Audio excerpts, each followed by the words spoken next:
welcome to this panel. You already know our names. I'm going to be your moderator. I'm back again, or should I say some of us are back again. We had a similar panel last year, but nice to see new people join us. So what I'm going to do is I'm going to go around and ask everyone to do a proper introduction of themselves, tell us what they're building in the Web3 space, and then we get into the conversation. But I think one of the biggest highlights for me in this conference so far is what just happened before this panel, which is Flutterwave integrating USDC. Maybe people thought Web3 was a buzzword, but at this point, maybe you should start taking some notes on what Web3 is and where it's going. Nonetheless, I'll start with V. Yeah. All right. Hello, everyone. All right. So my name is Vicentia. I am the IT projects manager for Ejara. So I'm going to talk about Ejara and talk about my role. So Ejara is basically a very interesting platform. You can just connect your mobile money account. You can buy crypto, sell crypto, you can hold crypto, and holding is safe because it's non-custodial. So you keep your keys and you're not scared that anything's going to happen to you. Right, so we also allow savings. So we have tokenized bonds, and this is basically for Francophone Africa, and then, yeah, so we operate in Francophone Africa and France. So for the bonds, we have some selected countries that we have their bonds tokenized.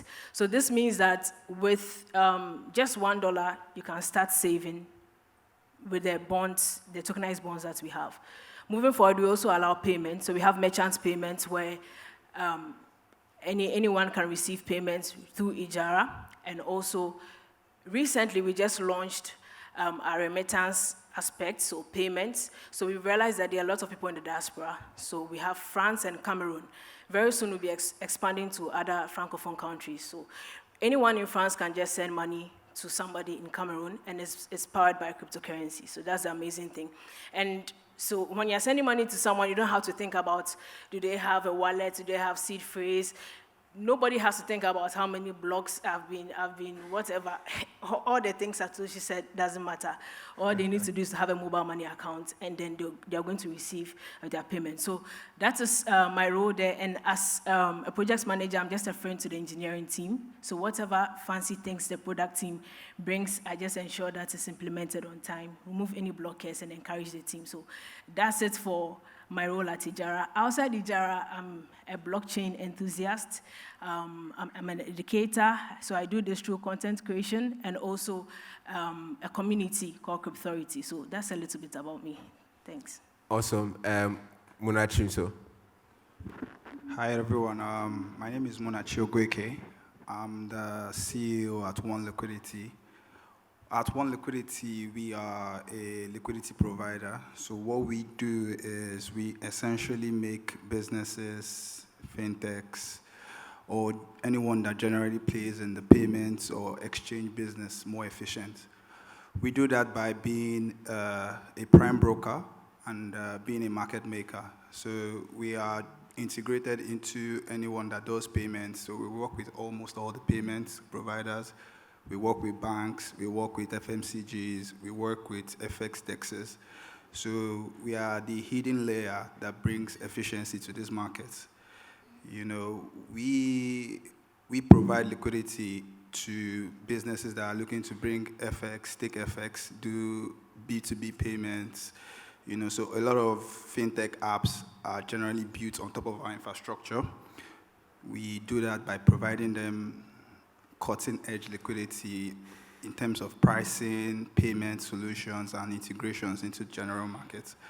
So we work with generally people that are coming into the African space or going out, you know, and our work is just to make your business a little bit less hectic, give you the APIs, give you the efficiency you need, so that you'll be able to execute better and, make more profits. So that's what we do, and happy to be on this panel. Thank you. Amazing. Sarah. Hi, everyone. My name is Sarah Idahosa, and I'm the founder of Women in DeFi. So aside women in DeFi, I'm actually a DeFi analyst and researcher. I'm also an educator in the Web3 space. So what we do at Women in DeFi is we help educate women about the blockchain space. We also educate them about decentralized finance, because I think around 2021 or thereabouts, we realized that when the DeFi space was actually booming and a lot of people were talking about decentralized finance, we realized that not so many women were actually involved in it, and we saw that as a problem. So we decided to create a solution of it and create a platform where women are not just educated about decentralized finance or about blockchain, but they are also helped we also educate them on skills that they can actually also leverage on the blockchain to build a sustainable career for themselves. And right now, we're actually looking to get into the space whereby women were actually builders. After learning, you can now decide to build a solution to one of the socioeconomic problems we have in Africa using the blockchain technology. And we're also going to be connecting them to some VCs and some other investors who would actually want to work with them for whatever solution that they build. Thank you. Awesome. Emmanuel. Hi, guys. So happy to be here. I want to thank the organizers for this awesome outing. I think they deserve a round of applause first. All right, my name is Emmanuel. I recently joined Fuse 2 months ago. So in case I have some technical questions, I'll just forward some of them to some of the top guys in Fuse. But nonetheless, Fuse was launched 4 years ago, 2019, to be precise. They were created to provide end-to-end technical requirements to small businesses and also to developers. Likewise, basically a platform to build on. It could be Web3 solutions or whatever project you're working on. I think that's it. Awesome. Interestingly, for those of you who don't know, we have a very good panel to discuss what we're about to discuss. Emmanuel used to be the brain behind Binance. He doesn't mention it, but I wanted to. Sarah was also with Mara, another big firm. Munachi has been powering a lot of platforms, like he mentioned, and V is one of the go-to people when it comes to crypto in Ghana. So the first question is, what is the state of Web3 in Africa? And I'll start with Sarah on that particular question.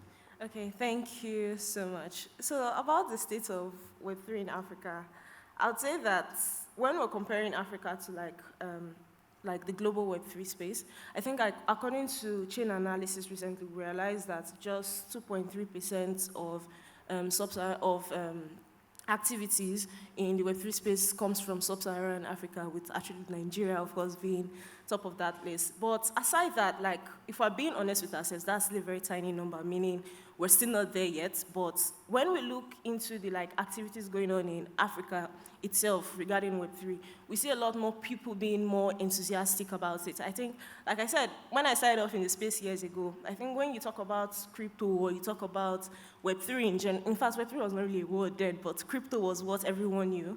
You could barely see anyone who would actually want to get involved with it. But right now, we see a lot more companies being more open to it. They actually want to be a part of the space. I think currently in Nigeria, there's an association called CBAN that recently they did a partnership with NITDA, which happens to be one of our governmental bodies over there, to see how they can now make our governmental bodies more involved in Web3 space, and not like before that. If you talk about crypto anywhere, I think people get shy to speak about it, especially when they know that someone from the government or from CBN is actually there. But compared to that time, we see a lot more people being open to it. I think recently we found out there was a news that came out recently that from South Africa, I think one of the major 4 banks they have in South Africa, I think that's First National Bank. I think they are looking into using the blockchain to provide deeds of ownership for their customers regarding real estate. Because over there in South Africa, they realize that a lot of their customers, a lot of their users, they usually have issues with real estate, that deeds, they're always being changed and whatnot. And that's actually a big win for the South African Web3 ecosystem. Because if a bank like FBN, I think that's what it calls or something, sorry, FNB, something like that, if they're actually being involved in Web3, that means that's a step forward, and it would actually open the gateway for more banks and even more organizations to also want to participate in it. So to me, I would say right now, we're not there yet, but compared to like previous years or like last year when this similar session like this was held, we're actually growing a lot more and more opportunities are also being open to us. Emmanuel, same question. More like what Sarah is saying, we're not there yet, but it's growing. So if you look at countries like Nigeria, Kenya, South Africa, which are like the forefront runner of blockchain or Web3 adoption in Africa, I can see this has been an impressive turnout. I was speaking at the Tech Next event 2 days ago, and I saw the interest from few developers that are looking to build on Web3. And it's really, really impressive that in the nearest future, we'll be shocked, basically. Yeah. V? All right, so I'm just going to add up to what they've already shared. We've seen immense progress. Like a couple of years ago, when you talk about crypto, a lot of people just know about trading. Okay, but right now, there's a little bit of advancement. It's obvious that blockchain adoption generally is trailing behind crypto adoption. That's obvious, but we are seeing some progress where we are seeing some governments being involved.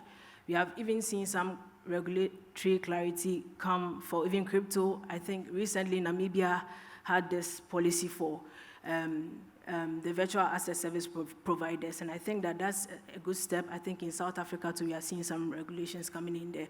Though we have some uncertainties in other parts of Africa, okay, already we heard what's happening for Ghana, so I wouldn't go there. We are to expect. In 2022, I think the Bank of Ghana announced that there are going to be some regulations for the digital asset space. So for me, I think that at least with this little clarity trickling in, it is great because it's going to boost investor confidence and also going to provide a good avenue for people to build. So going back to what I was saying, when you say crypto, everybody thinks it's just trading, but beyond trading, we have started experiencing other forms of adoption of the technology. So I think Nigeria recently had a national blockchain policy, and I think it's really fascinating. Beyond that, we have seen young people go into working in the space, so careers in the space. There are people who don't trade but are comfortable now. They don't need to know all the trading jargons, but they are working. We have seen yes, generally we say that there's a shortage in talent, but we see people doing great things. We are having developers. Recently, there was a ETH Accra hackathon, and I was really amazed by some of the things that were built, some of the solutions that were built, and I think that it's a step in the right direction because not only are we staying at the consumer aspect, when we say crypto, we just know that, okay, you are a Binance user or you are an exchange user, you just do P2P and you go away. But beyond that, we are seeing development. We are seeing people building in the space solutions that will solve the problems in Africa. And I think it's really commendable. We are not there yet, as you've said, but I think we've seen some tremendous increase. And also in solving problems here in Africa. So we can look at tokenization of things, just as I talked about Ejara, where we have tokenization of bonds. We have other solutions, tokenizing real estate. And then looking at DeFi, I think DeFi has really come a long way to be one of the main foundations here because we see people doing savings, investing, and even payments. And we all know the kind of benefits that crypto payments come with. So I think we have come far, and there's a lot more to do. And if this is what we are seeing, I believe that there are a lot of great things ahead. So. Yeah, before Munach comes in, I think another thing that we need to point out is we are on the minds of regulators. I think in the past, it was so easy for them to ignore us. So every 2 years, they release a statement saying, stay away from crypto. And that's all they did. But now they can't even have a proper session with stakeholders without people asking them about crypto or stable coins. And I think that's a lot of progress. Munachi? For me, I think I have a very, different opinion from most people here. I think first thing, we need to separate it. Web3 is different from crypto. Okay. Let's start from there. Web3 regards crypto that is non-custodial.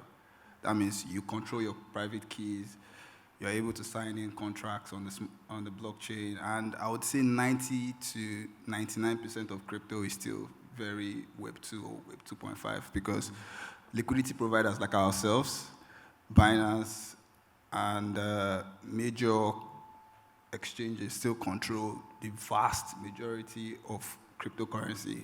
And it's not even just that. Down to mining, down to infrastructure, crypto is heavily centralized. Now, for Web3 in Africa, and what I've seen based on playing in the space, because I interact with businesses and I also interact with down to the last mile, because as a market maker, I'm literally on the two ends of the market. The biggest issue, or the reason why I see people going to Web3 that's moving non-custodial, is the issue of counterparty risk.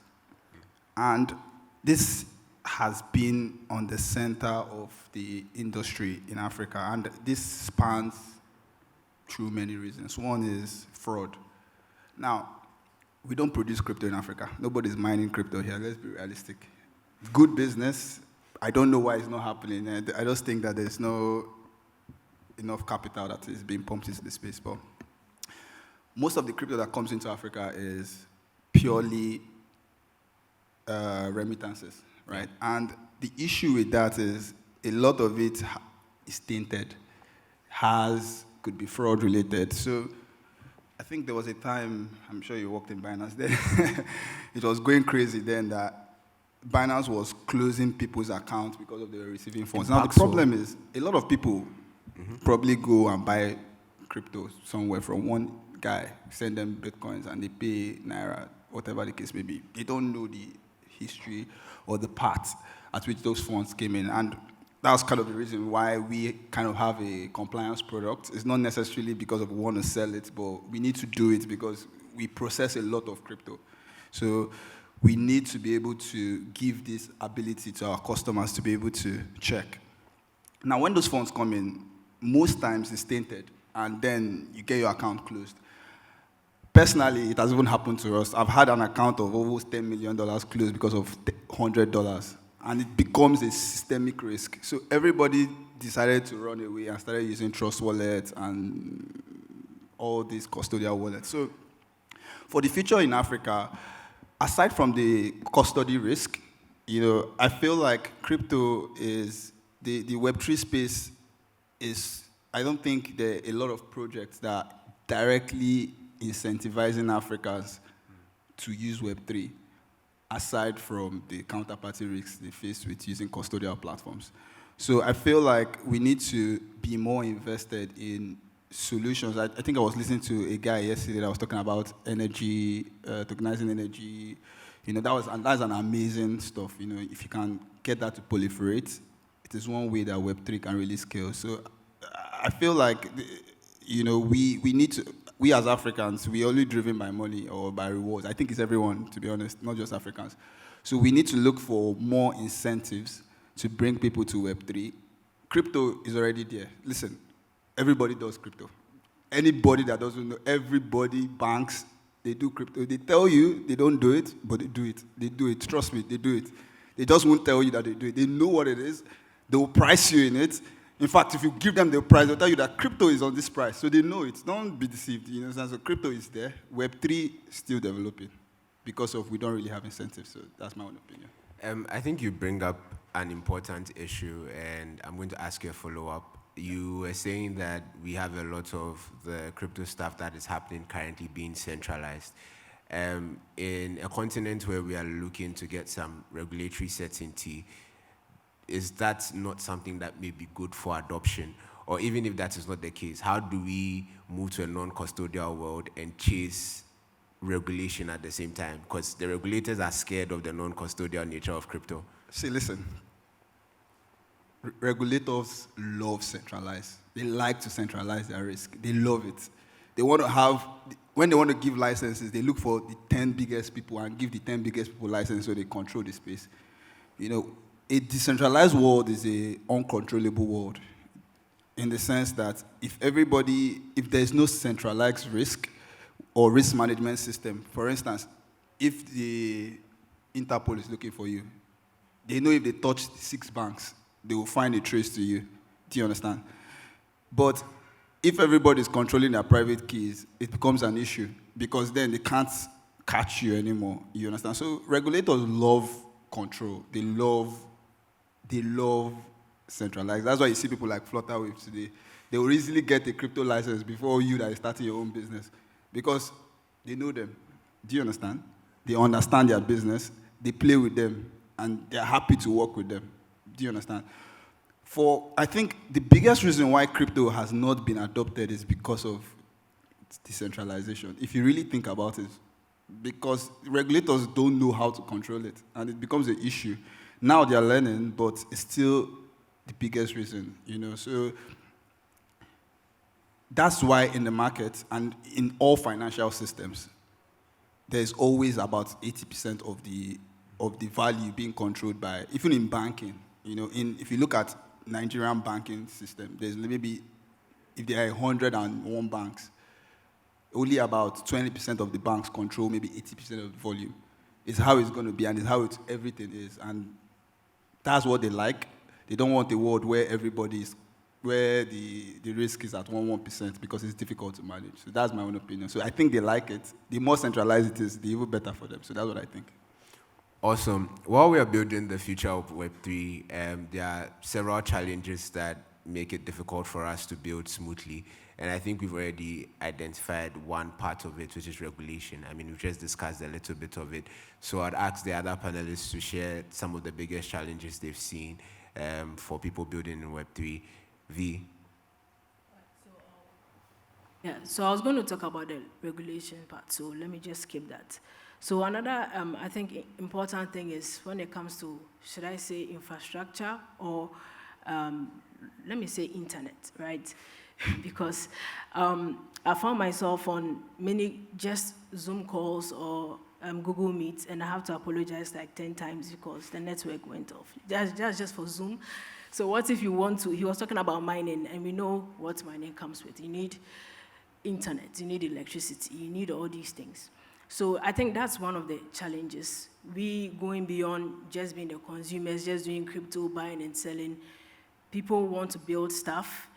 We have very remote areas where there's no electricity. I know, yes, we have USSD, we have these new advancements that you can send crypto to somebody with a USSD and all that, but indeed, internet is one of the main foundations. So I think that's one of the challenges that has come in. And let me also add, this is quite global. We've seen a lot of hacks and security breaches here and there. I think the last one I heard was HTX, that they were hacked, and they were offering the hacker a bounty. I don't know how far that has gone, but that's global, and these are all some challenges. It brings distrust. It sometimes gives the regulators some more power to say no and all that. So I think these are some of the challenges in building. Maybe the other panelists have more to add. Yeah, Emmanuel.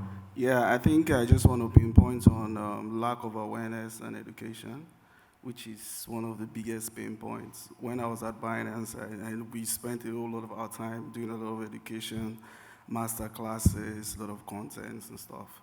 At Fuse, what we're trying to do is give a grant. I think I should announce this. We have a $10 million fund grant to give anyone building on Web3. You can check us out, fuse.io/ignite. You can read more on that. If you have a project that let's say you're building on social impact, or you're building on DeFi or NFT, something around the metaverse, we're open to getting those ideas to fund it and push those education there. Yep. Great. Talking about education, I'll let Sarah talk to us about the challenges when it comes to education and how projects like Women in DeFi are dealing with that on the African continent. Okay, thank you, Elisha. So the thing is, with education, I think right now, if you go on Google and you search for what is Web3, you see several results. But even after reading all of those results, I can bet you that even someone who is totally clueless, you still be unable to understand what you're actually even reading. So a lot of people these days will tell you that they are into education, that they're onboarding people into Web3.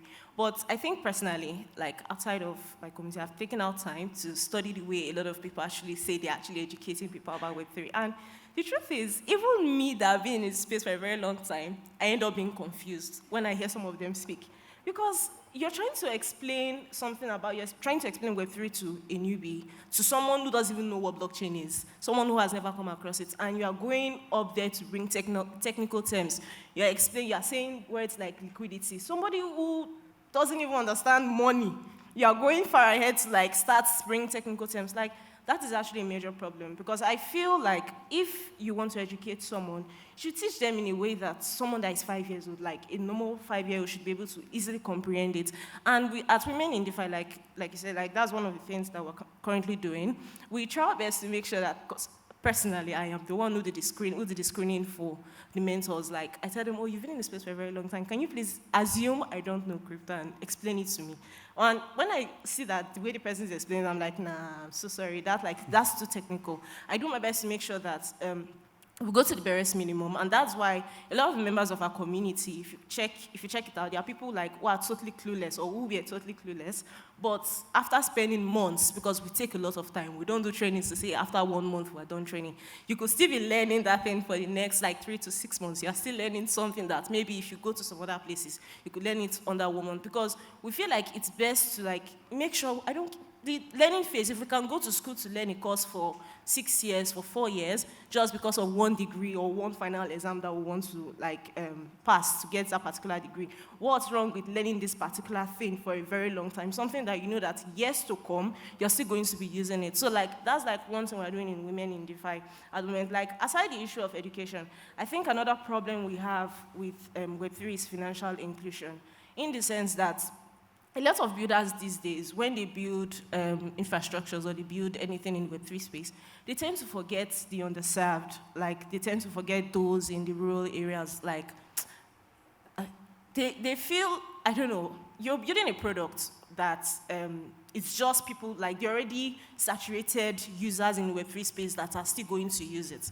Let's say, for example, I have a product that is about solar energy, for example, and it's already in existence. A lot of Web3 people already know about it. You too, you're coming up into the market, you're building the same thing, and V is coming up, she's still building the same thing. Who is going to use it? It's still the already existing users. Why not go forward to think of something that you know that people from the grassroots, they are going to benefit from?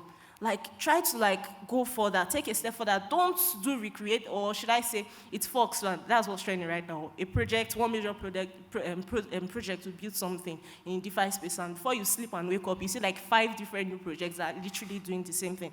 Why not go a step further to do something new that even the newbies, even the old mamas in the village, those who don't have proper access to like the internet, they can be able to use your product. See M-Pesa right now in Kenya, like, everybody is literally using it. A normal keke driver, this auto, like a bike rider also, they're able to like use M-Pesa, and they can use it very well. But you, as a builder in the Web3 space, somebody that is like at the roadside doesn't even know what your product is all about.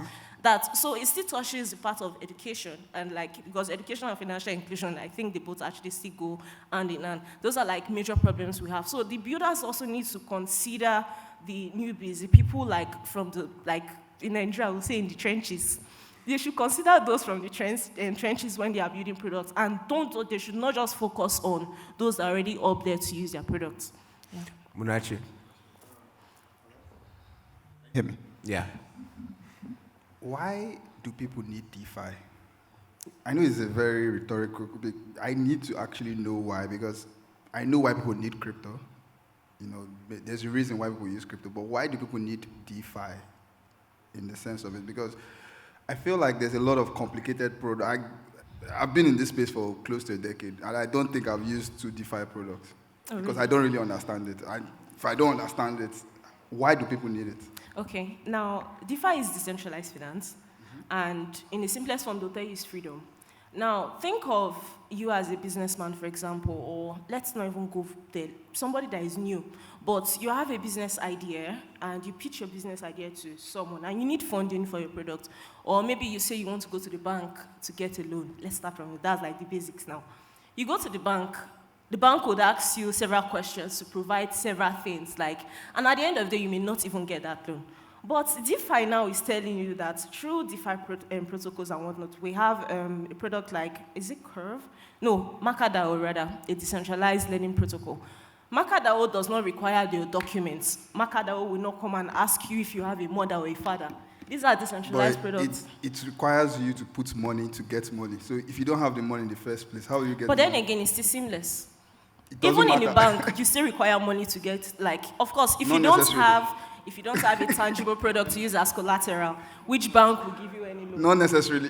It's basically finance that Exactly. it's decentralized. Yeah, but Exactly. I understand Making that. the process seamless. Simpler, You know? exactly. It doesn't. You lend, you So borrow. guys.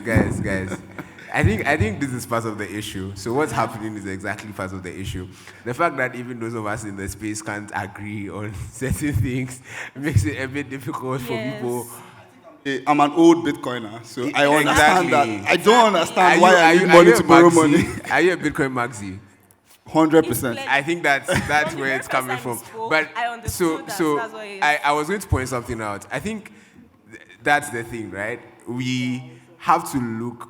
I don't know. I think it's such like a luxurious thing to be a Bitcoin maxi in Africa for a lot of reasons. And I totally respect people who have Bitcoin maxis. But the issue is we still need to identify how certain things beyond our personal use cases or our personal beliefs could be the catalyst that would take us to where we want to go. Yeah. So, for example, every time I'm speaking to Bitcoin maximalists and they ask me about, you are talking about stable coins, you are tweeting about CBDCs, you're a shill, you're a sellout, you're working with the government now, which is not true. One thing I tell them is all of these things would lead people to Bitcoin eventually. So, like, if people are not coming in because Flutterwave has not integrated USDC, how would they have money on the internet to buy Bitcoin? Let me tell you something. Maybe you don't know this, but Uh-huh. the people that use Curve and these DeFi protocols, who do you think uses it? A lot of Africans use it. No, the people that use it are LPs like us. Yeah, of course, think that's true too. I hedge a lot of positions there because you can hedge a position, you can earn a yield, Yeah. and you can do it at scale. It doesn't make sense for you putting $10 to get $9 back. It makes zero sense. But if you take a big position, you can get a yield. You can use the yield to pay off your clients Other for an things, interest product. yes. So the people that are actually using DeFi are LP. mostly institutions. Do you understand? And Yeah. the rationale for me putting my $10 and getting $9 still doesn't make sense to me. I'm still looking for a DeFi protocol that actually makes sense. At one point, right? African markets, if you look at the crypto sector, it is fully retail driven. No, chill. I'm getting I somewhere. disagree. Hold on, I'm getting somewhere. I know there are institutional investors like Not investors. Okay, but hold on, continue. like you, the guys holding the liquidity, right? That's the angle you're coming from, right? But There's no from retail my business in Africa. experience, I'm going to there's- argue this, and I'll argue No, it anyway. no, I think that's wish unfair. it The reason why I'm saying this is because I can't say things, but I've worked with exchanges. I've seen the volumes. It's no. Those volumes are not driven by Yeah, retail. I'm but telling you. You're missing the point. I think you're once again looking at it from a perspective of institutions are doing more volumes, which is true. But for the average African, spending like $300, $400 on crypto trading is a lot of money. It's a lot of money for a lot of people. I don't know if you go around in Ghana and you ask people how much they earn. $400 is not what a lot of people earn monthly. So it's retail for them, and that's the thing. I think we need to understand. Just one thing. Yeah. Just one thing. So, I kind of built Yellow Card in Africa. I've seen retail market. I understand what you think is retail market. There is no retail market in Africa. Zero. There are only arbiters or people taking advantage of FX risk. And the people that are mostly driving those markets, 90% of them are trading $10,000 to $50,000 a day in volume. You can't consider that a retail market. If you want to see retail action, go to a platform like Binance or Coinbase, where you actually see people selling $10, $2, $3, $5, $50, $10. That's what drives market. I can tell you that there's no retail market in Africa. It looks like there is. There's a lot of people saying that there's a retail market. There's zero.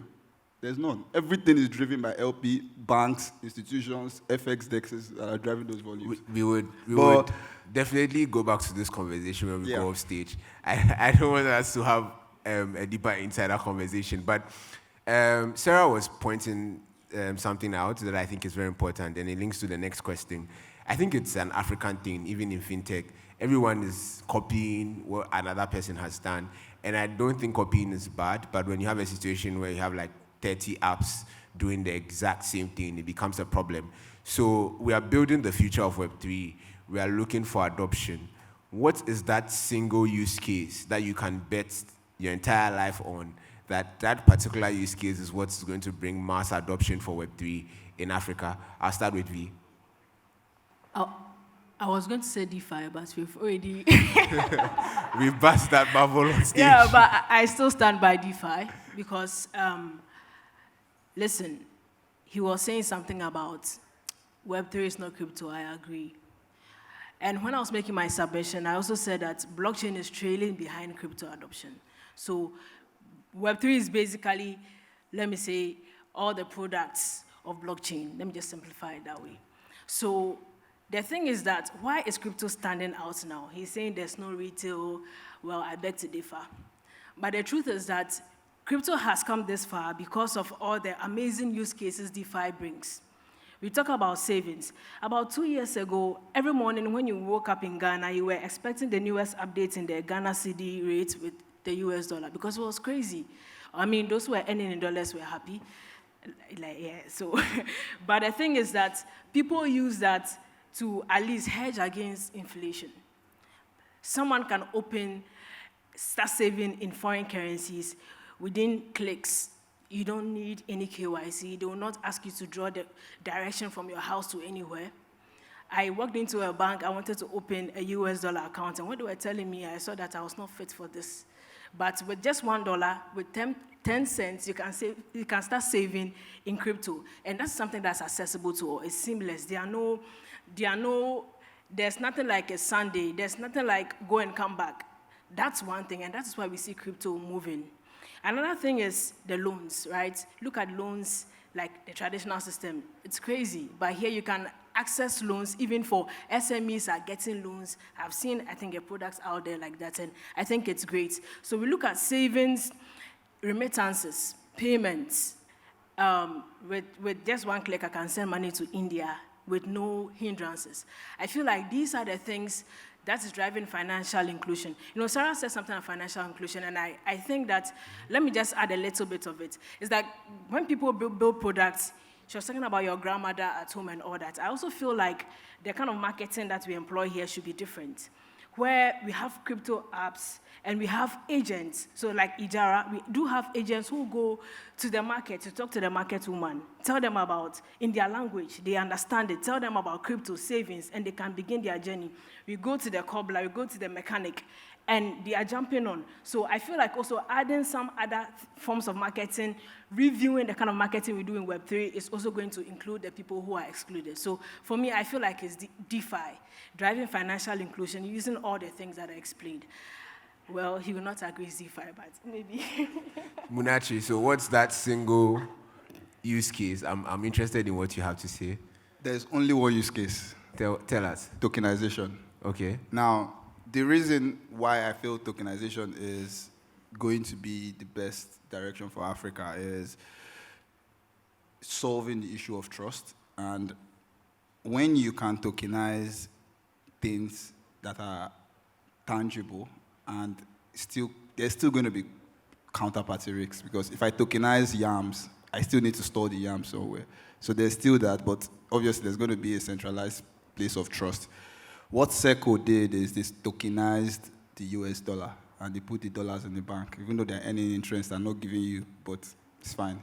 The point is taken. So if we can create, well, that's technically what the blockchain is a tokenization platform. True and true. There's no other thing that it does. It creates tokenization and distributed information.